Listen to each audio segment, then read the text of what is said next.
नमस्कार। क्या आपने कभी सोचा है कि 5000 साल पहले जब दुनिया के कई हिस्सों में लोग बसना सीख रहे थे, तब भारत और पाकिस्तान के क्षेत्र में एक ऐसी सभ्यता थी जो आज के शहरों को भी चुनौती दे सकती थी। यहाँ की सड़कें सीधी थीं, नालियां ढकी हुई और लोग अनुशासित जीवन जीते थे। यह कोई कल्पना नहीं, बल्कि सिंधु घाटी सभ्यता की सच्ची कहानी है और उसके सबसे रहस्यमयी शहर मोहनजोदड़ो की। सोचिए, अगर यह खोज न हुई होती तो हम अपने इतिहास के एक गौरवशाली अध्याय से अनजान रह जाते। यह सिर्फ ईंटों और पत्थरों की नहीं, बल्कि हमारे पूर्वजों की बुद्धिमत्ता और असाधारण सोच की कहानी है। क्या आपने कभी सोचा है कि इतनी उन्नत सभ्यता समय के साथ भुला क्यों दी गई? कैसे लोग भूल गए कि उनके पुरखे इतने ज्ञानी और कुशल थे? यह कहानी हमें न केवल उस सभ्यता के बारे में बताती है, बल्कि उसकी खोज की रोमांचक यात्रा पर भी ले जाती है। ये उन नायकों की कहानी है जिन्होंने हमें हमारी जड़ों से फिर से मिलाया। तो चलिए हम इस अद्भुत यात्रा की शुरुआत करते हैं और जानते हैं कि मोहनजोदड़ो के पीछे क्या छिपा है। यह कहानी आपको हैरान भी करेगी और गर्व से भी भर देगी। आइए इस रहस्यमयी दुनिया के दरवाजे पर पहली दस्तक देते हैं। मोहनजोदड़ो, सिंधी में मुर्दों का टीला, असल में एक जीवंत, खुशहाल और उन्नत समाज का घर था।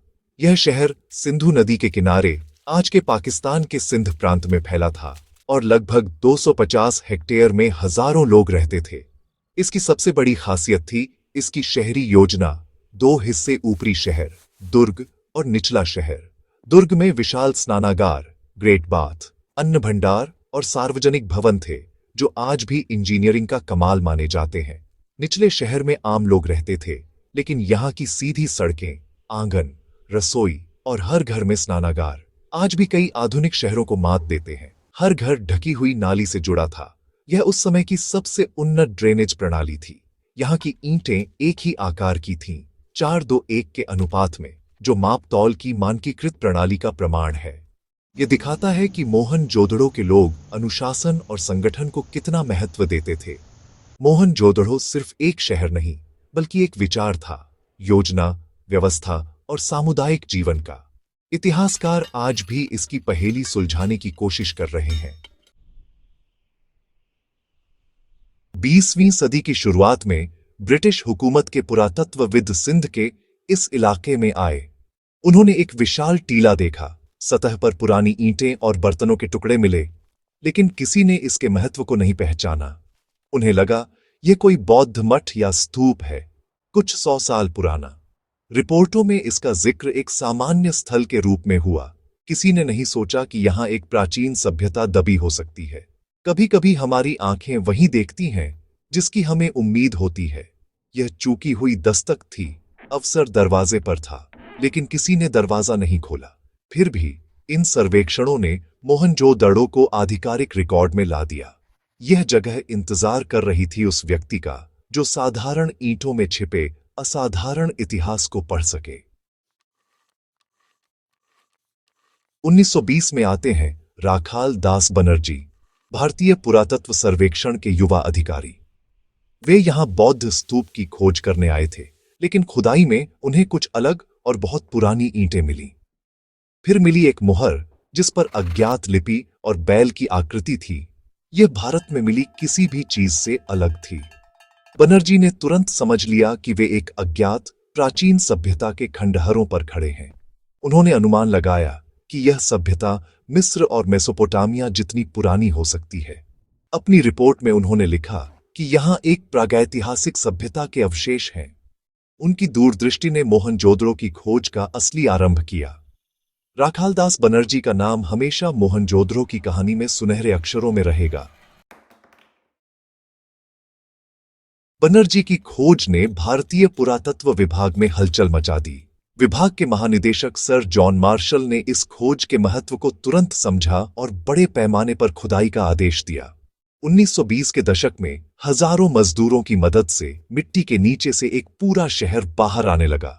सड़कें, घर, नालियां, सार्वजनिक इमारतें। मार्शल और उनकी टीम इस शहर की योजना और वास्तुकला देखकर दंग रह गए।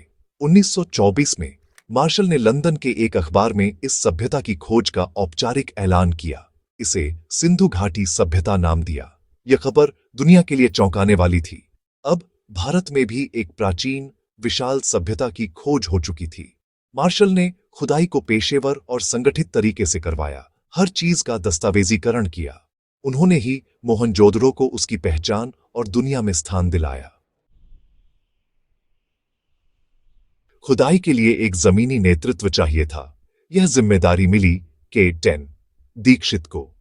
दीक्षित ने 1924-25 में खुदाई का पर्यवेक्षण किया और वैज्ञानिक तरीकों से काम को आगे बढ़ाया। उन्होंने स्थल को ग्रिड और ब्लॉकों में बांटा, जिससे हर वस्तु की सही स्थिति रिकॉर्ड हो सके। उनकी योजनाबद्ध पद्धति ने मोहनजोदड़ो के विकास और पतन के चरणों को समझने में मदद की। दीक्षित और उनकी टीम ने एचआर एरिया में आम लोगों के घर, दुकानें और कार्यशालाएं खोजीं। इन खोजों से हमें मोहनजोदड़ो के सामान्य निवासियों के जीवन की झलक मिली। दीक्षित ने हर खोज का सावधानीपूर्वक दस्तावेजीकरण किया, जिससे आगे के शोधकर्ताओं को ठोस आधार मिला। उनका काम पर्दे के पीछे था, लेकिन बेहद महत्वपूर्ण।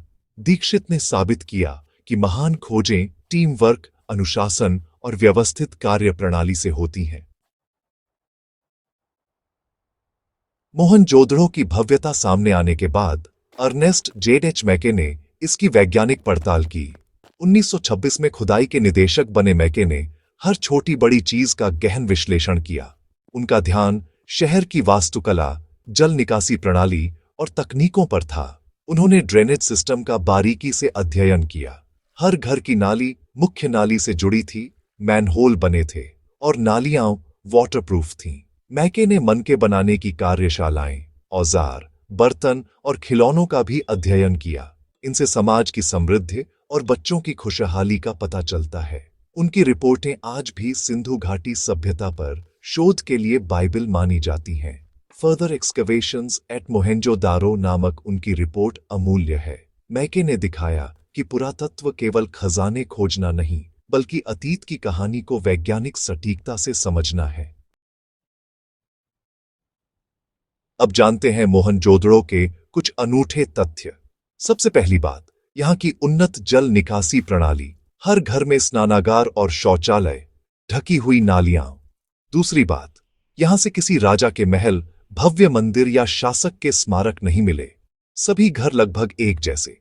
इससे लगता है कि यह एक समतावादी समाज था, शायद चुने हुए प्रतिनिधियों द्वारा चलाया जाता था। तीसरी खासियत, मानकीकृत नाप तौल प्रणाली और एक जैसे ईंटें, जिससे व्यापार में ईमानदारी और अनुशासन बना रहता था। चौथी बात, यहां से बड़ी संख्या में मिट्टी के खिलौने मिले हैं, जैसे बैलगाड़ियां, जानवर, सीटियां। इन खिलौनों से पता चलता है कि यह एक खुशहाल समाज था, जहां बच्चों की खुशियों का भी ध्यान रखा जाता था। मोहनजोदड़ो सिर्फ प्राचीन शहर नहीं, बल्कि एक मानवीय और जीवंत समाज था। यह थी मोहनजोदड़ो की खोज की कहानी, हमारे गौरवशाली अतीत की। नायक हैं Rakhal Das Banerjee, Sir John Marshall, K N. Dikshit और अर्नेस्ट मैके, जिन्होंने इन खंडहरों को आवाज दी। इन सभी की भूमिका एक दूसरे की पूरक थी। बनर्जी ने चिंगारी लगाई, मार्शल ने उसे आग बनाया, दीक्षित और मैके ने उस आग की रोशनी में रास्ता दिखाया। उन्होंने हमें अपने इतिहास पर गर्व करने का एक और कारण दिया। मोहनजोदड़ो आज भी महत्वपूर्ण है। ये सिखाता है कि महान सभ्यता योजना, अनुशासन, स्वच्छता, समानता और नागरिकों की भलाई से बनती है। इसकी शहरी योजना और समतावादी समाज आज भी दुनिया के लिए प्रेरणा है। यह हमें याद दिलाता है कि हमारे पूर्वज उन सिद्धांतों पर जीते थे जिन्हें हम आज आधुनिक कहते हैं। मोहनजोदड़ो की विरासत हमें अपनी जड़ों से जुड़ने और अपने इतिहास से सीखने के लिए प्रेरित करती है। इसकी लिपि आज भी पढ़ी जानी बाकी है और इसके कई रहस्य अभी भी सुलझने का इंतजार कर रहे हैं। यह हमारी अपनी कहानी है और हमें इस पर गर्व होना चाहिए।